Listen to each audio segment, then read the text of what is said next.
First, let's talk a little bit about grammar. Now, this is a very important topic, especially in writing. ممكن أكتر حاجة في writing. So relative clauses are one of the ways in which you can connect sentences, okay? And I'm sure you already know how to use some of them, but today we want to talk about them in more detail. So the relative clauses that we want to talk about in today's lesson include who, which, that, and where. So here, number 7, it says, look at these sentences. The underlined clauses are called relative clauses. They tell you which person, thing, or place we are talking about. So for example, look at this sentence. That's the place where they found the body. So in reality, the original sentence, it looked like this. Probably looked like something like this. So it would look like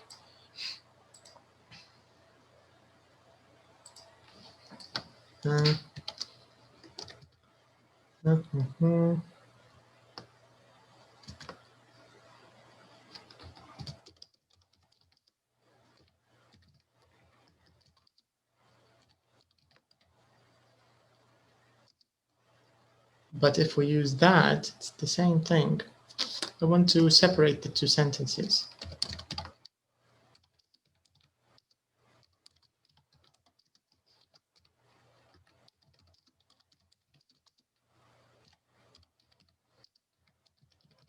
Can you see these two sentences?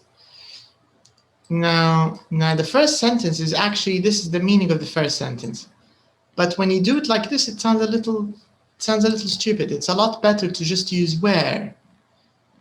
So if we use where, we don't have to do two sentences to give the same meaning. We can just do it in one sentence. That's the place where they found the body. The same thing here. He's the man who was murdered, or he's the man who was murdered. If we want to do it in two sentences, it will sound like this. Do you see? It's also a little stupid when you separate it. It's a lot better to just use who. He's the man who was murdered. Do you get the idea? So relative clauses are like super glue in a way, that they save us from using two sentences which don't sound very good. You can just do it in one sentence and give the same meaning in a much clearer way. Again, same thing with number 3. In English, this is called a simple sentence because you have subject, verb, object. Can you see it? Subject, verb, object. But when you do it like this, her marriage is the only thing that makes her happy. Now you have a complex sentence. This is important in exams like IELTS.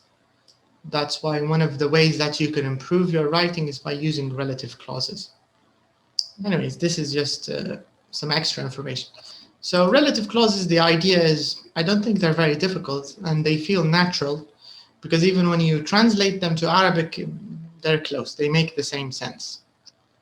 Now, in the second part of the question here, it says, complete the rule with the words in bold. So the first thing it says, we use something or something for people. So which of these do we use for people?